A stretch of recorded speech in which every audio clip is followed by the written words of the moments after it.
and I am a psychotherapist at Pediatric Psychology Associates. And so I do groups and individual psychotherapy, and I also am in charge of running the social skills program in our Aventura location. And so tonight's talk is going to be about promoting social skills, relationship fundamentals, but really we're going to be talking a lot about what we can do during this time to help our kiddos with their skill acquisition and maintenance. And so let's go over our agenda for today. So first, I want to talk a little bit about what is social competence, why it's important. And then I want to take a quick pause, see if anyone has any questions about that part of the presentation. And then I'll move on to talking about how we can promote social skills at home. Then towards the end, I'm going to take some time to answer any specific questions that anyone might have. And so when we're talking about a successful child, really we're looking at three areas that we're considering, and that's academic success, emotional health, and social competence. And so that's really the one that we're going to be focusing on today. So what is social competence? That's basically our ability to be socially effective, to get along with others, to create mutually satisfying relationships, and avoid negative treatment, adapt to different situations. And so when we're looking at social competence, it's really the culmination of a lot of different areas where we have to master different types of things. So for example, social skills and social awareness and adaptability and social competence. So the wider the range of social skills a person has, the more adaptable we are to a certain situation, the more socially aware we are, the more socially competent we are. And so why is this important? Basically, social competence allows us to be able to fulfill different life responsibilities and to be able to get along with others well. In terms of why is social competence something that we need to be aware of, that we need to work on, we need to be socially competent in order to be able to have successful social relationships with others, to get along with our coworkers, with our friends at school, to have friendships and to maintain them. And so why is it important to work on it during childhood? So our peer relationships during childhood are actually the model that we use for our adult relationships. So whatever it is that we're learning through our interactions with our friends at an early age serves to guide the way that we interact with our coworkers and the way that we interact in romantic relationships and in our adult friendships. So these things are very important. So when we're thinking in terms of social competence, like I said, there's different areas that we need to consider. And so one of those areas is social skills. And so really we need social skills in order to achieve social competence. And so our social skills allow us to interact and get along with other people successfully, to achieve success in school and relationships at work, etc. And so when we're looking at social skills, a lot of people think you either have social skills or you don't have them, but really it's something that you either have or you don't have. It's a discrete list of different interactions that are appropriate within a particular setting. So you might be really good at a particular social skill, but not so good at another, right? So this is more of a long list of different things that you're able to perform at a particular situation appropriately. So how do we teach social skills? We teach them because they are discrete in nature. We teach them one at a time. We teach them separately. And so we do this through repetition. So for example, if we're trying to teach someone eye contact, right? How do we do this? We do this through repetition over and over. So we might do discrete trials, teaching a child that if they want to make eye contact, you have to look somewhere close to the eyes, maybe somewhere in the forehead or near the eyes. And so a lot of these skills, some of them are very concrete, and then some of them are less concrete, right? And so when we're thinking in terms of social skills, there's different skills that are needed at different points, and at different points in our development, we might be learning one particular skill that then we're building upon that skill later on in life. So for example, here I have a list of different skills that we work on. Some of them we work on in group, and then some of these are more advanced skills that we're actually teaching prerequisite skills for those in group. So for example, let's say the skill of sharing ideas, right? So let's say I want to work on that skill. Before I can work on that skill, there's another set of skills that I need to have already mastered, right? So in order to communicate effectively, I need to get people's attention and hold their attention. So first I would have to work on mastering getting someone's attention. So how do I do that? By using their names. So through discrete trials, through repetition, I'll learn that I need to get someone's attention by using their name. Another skill that I need to be able to share ideas effectively would be maintaining eye contact. And so that one's more of a nonverbal behavior, not so much a verbal behavior.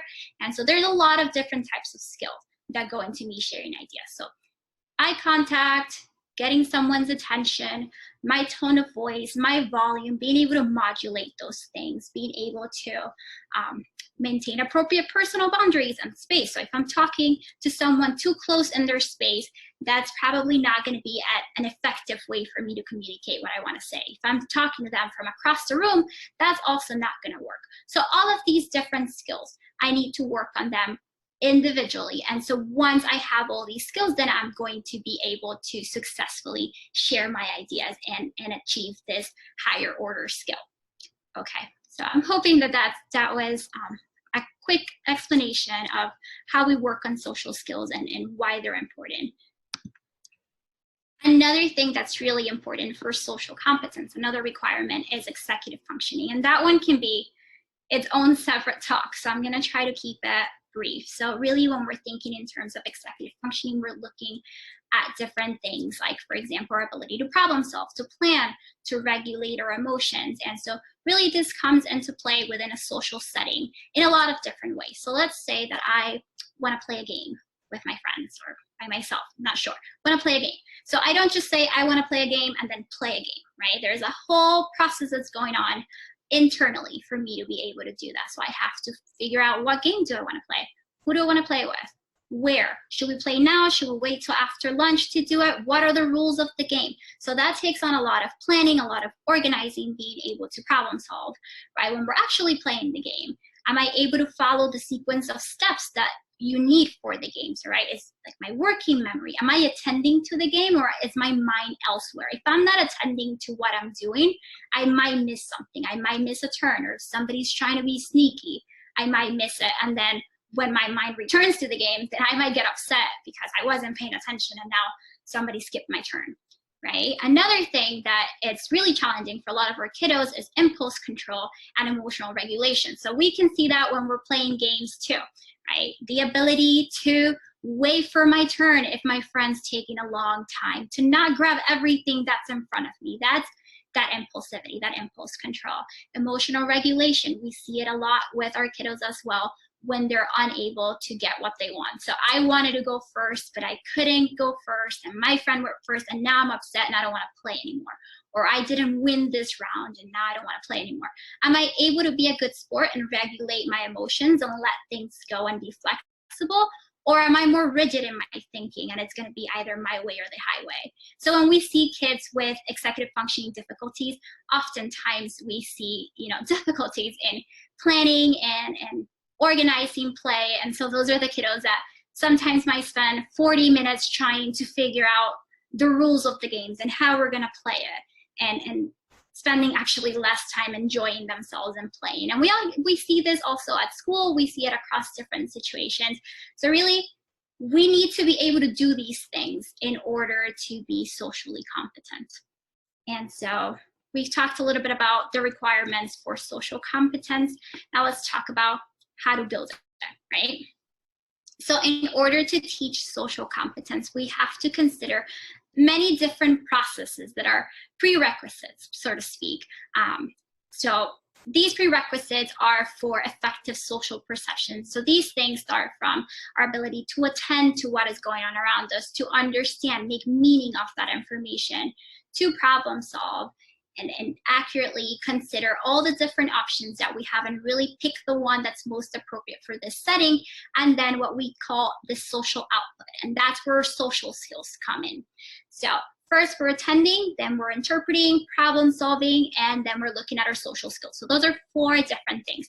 In order for us to be socially competent, all parts of that triangle need to be working, right? So let's see. I think maybe with an example, it might be easier to understand. So if I'm in the classroom, right, I need to be paying attention. I need to be attending. So thinking with my eyes, that's something that I use in group a lot when I talk with my kids.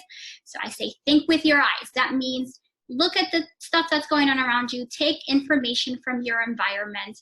And so now you're taking that input, you're attending to what is going on. If I'm not attending, if I'm missing what's going on, already there is no way that my output is going to be appropriate for what is going on in that situation.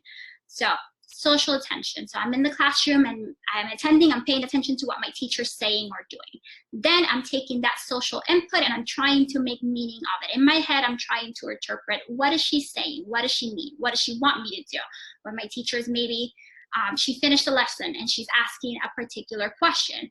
So what's the expectation here? Based on my past experience being in the classroom, I can try to make meaning of what the situation means and what I need to do. So then I move on to my social-based problem solving, right? So what's the most appropriate thing to do here? If the teacher's asking a question, what can I do? What are my options? I can raise my hand to get her attention, for her to call on me. I can just shout the answer. I could say nothing. I could look away. There's a lot of different things that I could do. And so really trying to consider which is the best one. So let's say I problem solved and I was like, okay, I'm going to raise my hand. And so now we're looking at that social output, that behavioral response or social skill. And so there, even if I attended, even if I was able to make meaning of the situation accurately, even if I problem solved, if my social output, if my social skill isn't there, I'm still not going to be socially competent. So am I able to raise my hand? And now maybe 5 other kids are raising their hands. Am I able to just wait for the teacher to call on me, to wait for my turn? Or am I just very impulsive and I'm just gonna shout out the answer if she doesn't pick on me? What if she picks someone else? Am I able to just be flexible and let it go? Or is it gonna be really upsetting for me? So that emotional regulation, that ability to wait for my turn, to do wait time, to let things go. All those things need to be working. A lot of times our kids might understand the information, but then the issue might be that the problem solving is off, right? Or that the outcome is off. So all these parts need to be working in order to be socially competent. And if we're trying to work on too many things at the same time, it's not going to be effective. It's not going to be fun. So when we're teaching these skills, because there are things that we're asking our kids to do that are very hard for them, we have to make sure that we make it fun. We make it enjoyable, a positive experience. So for that, we can't overwhelm them by asking them to do too many things at the same time, to work on too many hard things. So making sure that we're taking our time to target skills one at a time. And because we've talked about how some skills are prerequisites for other skills, this part is really important. We want to make sure that the things that we're asking them to do are things that they actually can do so that they're going to be successful. And so if they don't have those basic skills, we can't ask them to master those higher order skills. And so when we're working on our skills, we have to remember, like any other skill, we need to practice, right? So they're not going to be really good at it at first or for a little while, and that's okay. And really just understanding that an inability to perform a particular skill, like maybe, you know, being able to regulate themselves or being able to maintain eye contact or interrupt without interrupting, that's not a reflection on their character. It's not a reflection on their efforts. It's not a reflection on your parenting. It's just, this is something that they're working on, and it takes them a while, and that's okay. So when we're talking about what we can do, also leading by example is really important. And so that one really is pretty self-explanatory, just being able to model appropriate social interactions for our kids, kind of give them examples of desired behaviors through our own behaviors. So if we're asking our kids to be able to handle challenging situations in a way that's appropriate, we need to be able to do that ourselves. So it's really important that we're reflecting back on our behaviors and the way that we're handling challenging situations and the way that we're responding to our kids. If we're not able to regulate ourselves, we can't expect them to regulate themselves because they look to the adults as that guide. So when we're talking about learning a new skill, again, it's not going to be something that's going to be perfect right off the bat. So then we have to look about at the type of feedback that we're providing to our kids. So when we're giving feedback, there's helpful ways to do it and then unhelpful ways to do it.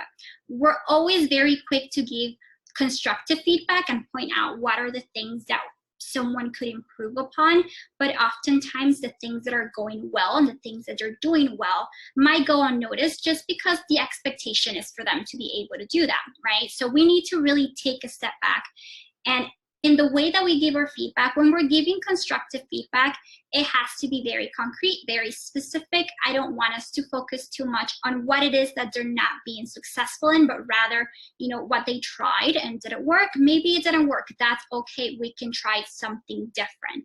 And so really, I want it to be more focused on what they can do different and what they can learn from the experience.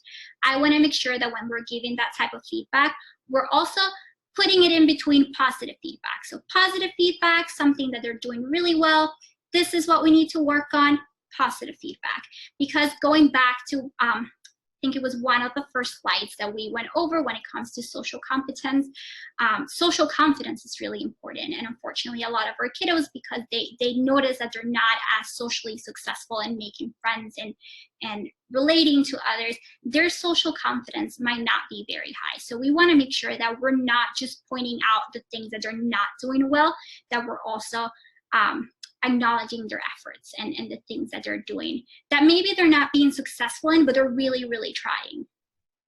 In terms of, you know, understanding their perspective of what is going on. That one goes back to that pyramid that I just showed you guys a few minutes ago, and how it's really important to be able to understand their perception and their interpretation of something that's going on, to be able to help them problem solve, or to be able to help them with a particular skill. We need to understand why it is that they're seeing this situation this way. Is it that they weren't attending? Because if they're not attending, the way that I would help them is we need to work on attending to what's going on, versus am I just not considering all my options and I need to work on that differently.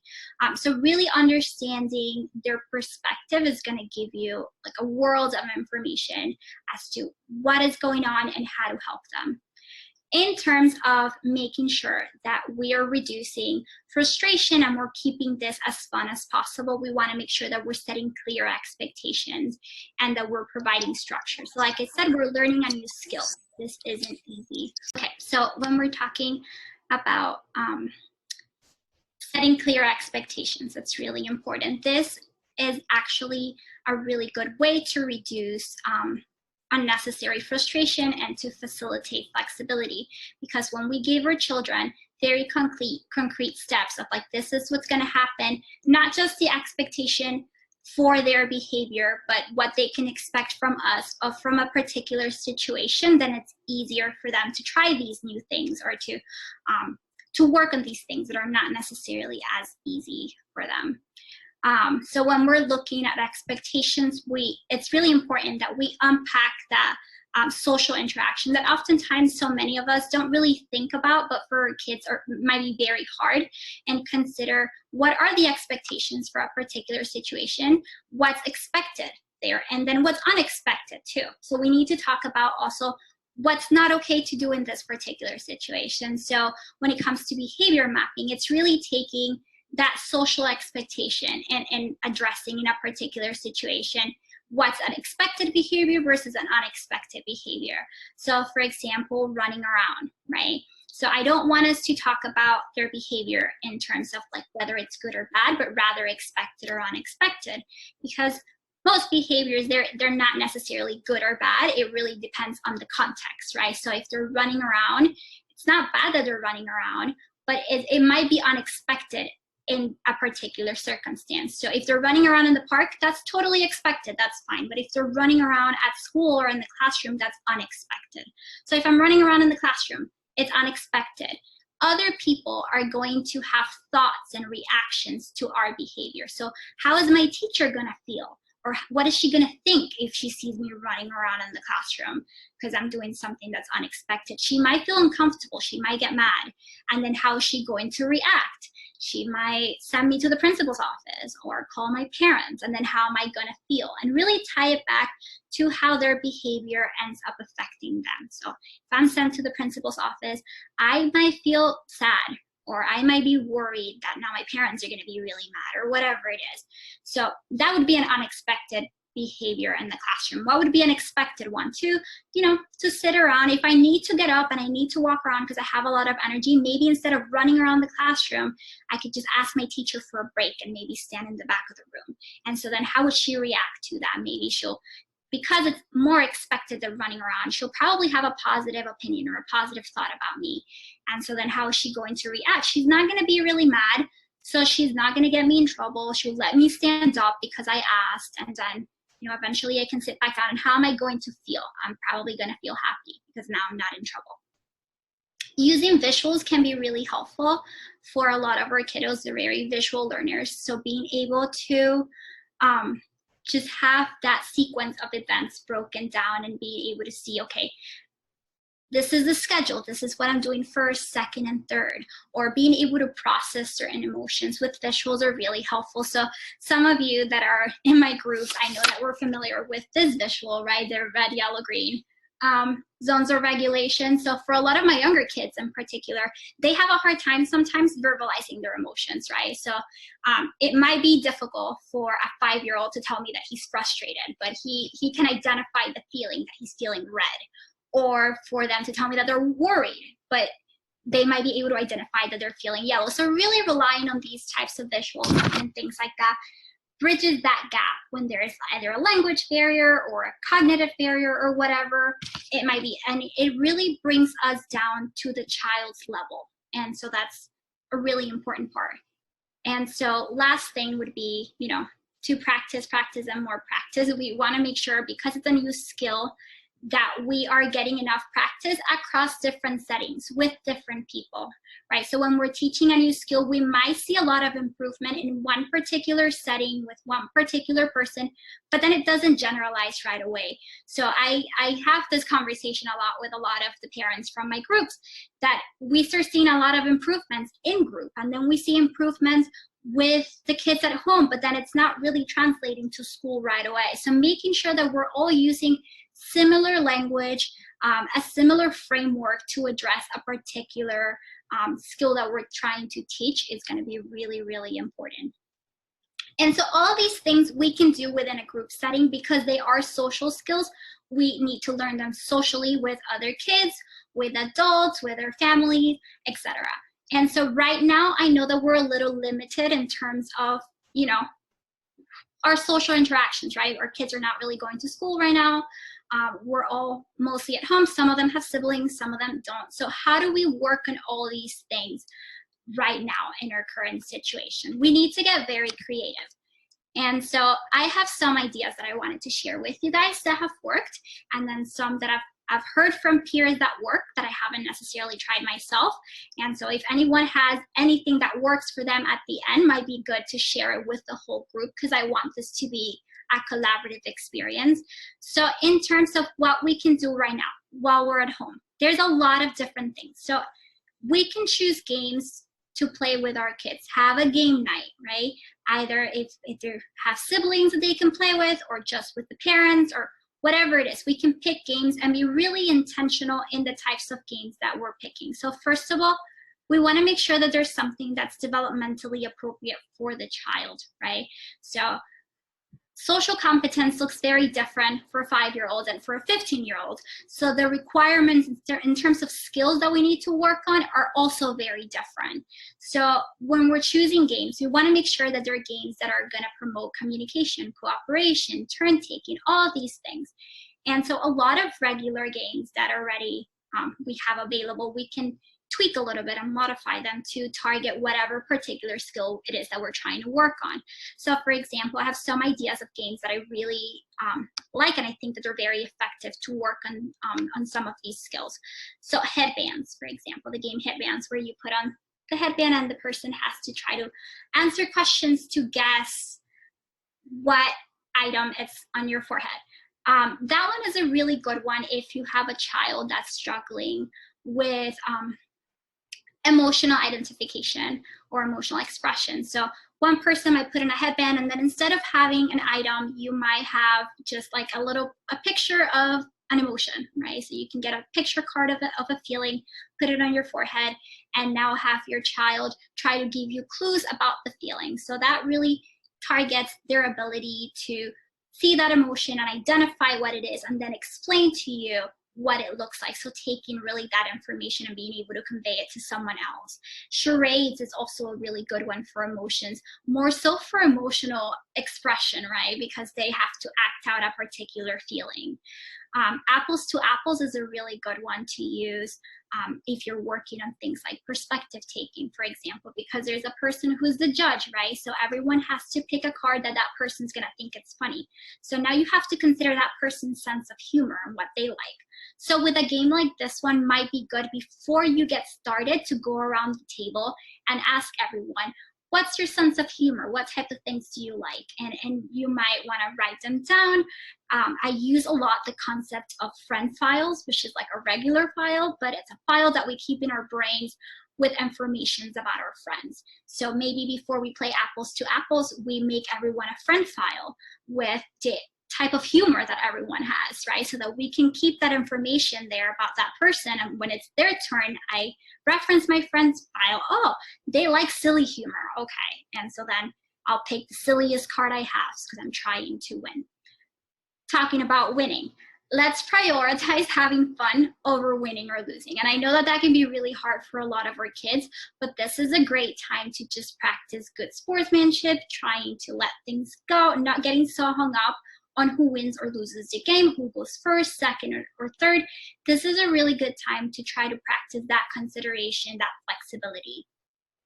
When it comes to other types of activities, if our kids don't like board games or if we're trying to do something different, picking something with clear-cut steps and different roles it's really important. So I have science experiments here, but it can be something like baking or building puzzles or whatever it could be. Just making sure that, you know, it's something that's structured, that we have to come up with what is the group's plan, what are the different steps, who's gonna do what. So for example, if we're baking, right, am I going to pour all the batter at once? Am I gonna do it at what speed? Should I do it very fast or should I do it slowly? Really modulating that, being aware of my body in the space. If I pour something like this, all of it might come out of the container, but if I do it this way, it will drip out a little bit slower. So it might be better to do it this way. And so really allowing them to problem solve and try these things and make mistakes, and really emphasizing that, you know, it is okay to make mistakes. Everyone makes mistakes. We'll just try it different next time. And that could even help with frustration tolerance, right? Because we might do a particular experiment and then it doesn't turn out the way that we thought it was going to. So this is a really good time to process that. Yep, the outcome wasn't what I wanted, but do we still have some fun? So really we want our focus to be not so much on the outcome, who wins, did we bake the cake right, whatever it is, but more so in the process. Am I having fun? Are we actually spending some time together doing a fun activity? And so that would be a really good way to work on those things. So those collaborative activities, turn taking, science experiments, things with a lot of steps would be really helpful at this time. I also thought that this one would be a good one, working together as a family, right? So it doesn't have to be some grand activity or something where you're really setting a lot of time aside to work on a particular thing. You could really incorporate social skills and working on these things into your daily lives. So when you're doing chores around the house, whether you're setting the table or you're folding laundry or whatever it is, make it a group activity. Work together. Maybe one person's gonna set the plates, the other one's gonna get the forks or whatever it is, and just really bond with your child during that time. Work together as a family to do different tasks. Again, we're working on that collaboration. That's part of what they need to be able to do. And so some of it, you know, as long as we make it fun and we make it enjoyable, some of it can just be like regular things that they're doing. They're not even noticing that they're working on these things. One other thing that I thought would be really important to review is online etiquette with our kids. And so as Drady was asking in her question, when we're working from home and we're doing Zoom and all of these things, we have to make sure that we find ways to keep our kids attending to the lesson, to keep them motivated. So a lot of times reviewing online etiquette with them, because I think that that's going to be important because there is that natural disconnect talking to someone over a webcam than, you know, in person. So really helping them with that. A lot of times what's been helpful is to go over what are the rules for my online class. Am I supposed to interrupt the teacher, or do I have to raise my hand if I want to say something? I know that Zoom has that little feature where you raise your hand. What do I do if I'm getting bored? Do I just like get off and start moving around and I'm disruptive for the entire class, or should I turn off my camera and maybe stretch for a couple minutes and then come back? Is this something that we should tell the teacher beforehand? So really a lot of these things you might have to tailor specifically to your child's needs, but just being able to have a game plan going into that meeting, into that Zoom session, to make sure that they are successful. Because we also, if it's a child that's having a hard time sitting still, and it's a child that's having a hard time attending for a long period of time, they might need a break, and that's okay. So we can't set them up to fail. We need to make sure these are their needs. We need to be able to meet them. So if we need to speak with the teacher beforehand, we might need to front load the child beforehand. So that means review what are the rules, what it is, the expectation before the meeting, so that it's fresh in their mind going in. All these things can help them be successful in that online meeting. And so what might be helpful too, in terms of like going back to visuals, just have like a little schedule next to your computer, you know, so that they can review that information if they forget. Okay. Other things that they can do during this social distancing time. I know that a lot of parents are kind of tired of all the videos and all the online stuff, and they might not want their child to sit in front of a camera if they don't have to, right? To keep talking to other kids in front of a computer. But we can get very creative in the way that we maintain that social connection. I do think it's important for them to stay in touch with their friends, but I understand the concerns about them just like sitting on the computer all day. So we can do things in a very creative way. Something that I've been doing with, in particular with my younger ones when I do groups, is to try to make it fun and interactive. So yeah, we do a video chat, and I know that they're sitting in front of the computer all day, so I don't want them to be sitting in front of the computer during our session. I want them to move around. So playing activities like red light, green light, where maybe they're doing a play date with their friends, but all the kids are away from the camera and they're just telling each other red light, green light, and then trying to modulate their speed when they're moving forward. That's a way of working on those skills, and it's a way of staying in touch with your friends that doesn't require for you to just be sitting there and just looking at a screen. We've been having freeze dance parties. Those are good too. You can try to negotiate, okay, who's gonna be the first person to play the music? Who's gonna be the second one? What music are we gonna play? And then they can work on, you know, that impulse control. When it's time to freeze, they have to hold the pose for a little while. Things like that. You can always find ways around it. Another good one that is good for staying in touch with friends over video chat and really working on those skills would be, there's this game that I've been playing with a couple of my kids that I call it What's in the Bag. So everyone goes to get a bag and they put an item in it, and then they have to, everyone else has to try to guess what's in the bag by asking questions.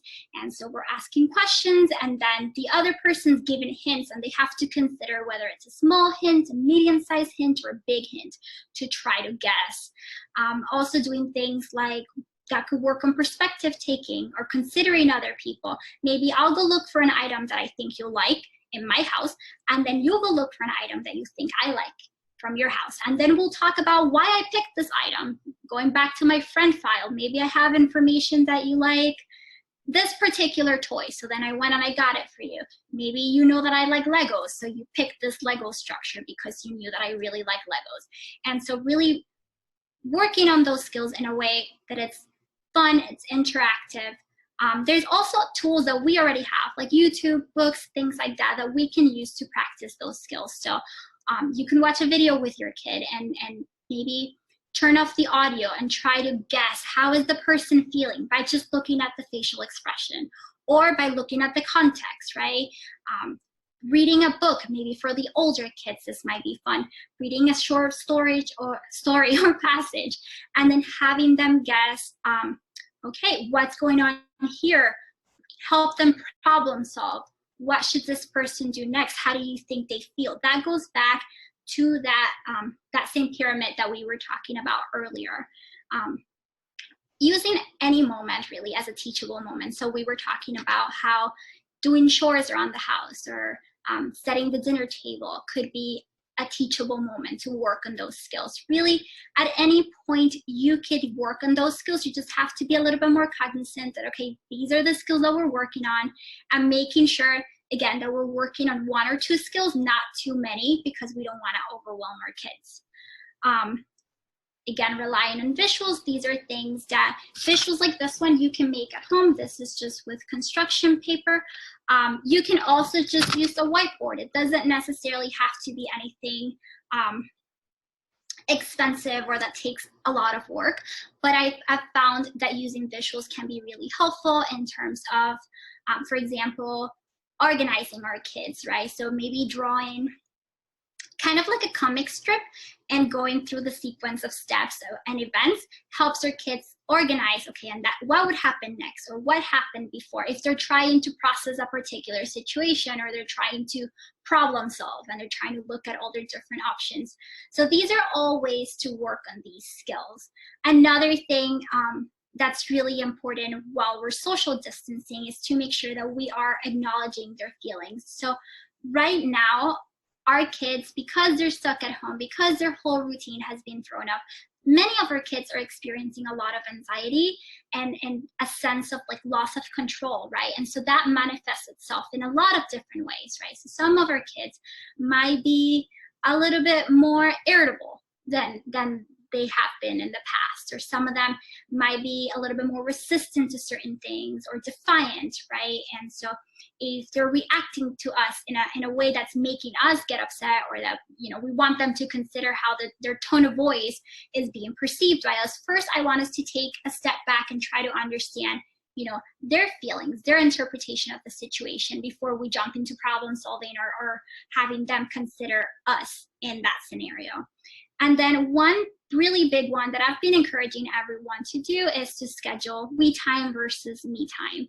So when we're thinking in terms of time spent together, we're all kind of at home all day, right, for the most part, with our families. And so when we're talking in terms of me time, that's the time that I spend by myself, and we time is the time that I spend together with someone. So it's really important that we schedule we time, and that's just like really intentional time spent together, whether it be doing a family game night or watching a movie or playing a game or whatever it is. It's not if I'm sitting on the computer doing my work and my child's sitting next to me doing their homework, that's not me time. It has to be something fun, engaging, where we get to practice all of these skills, where we make it fun for them. So that brings us to the end of our presentation.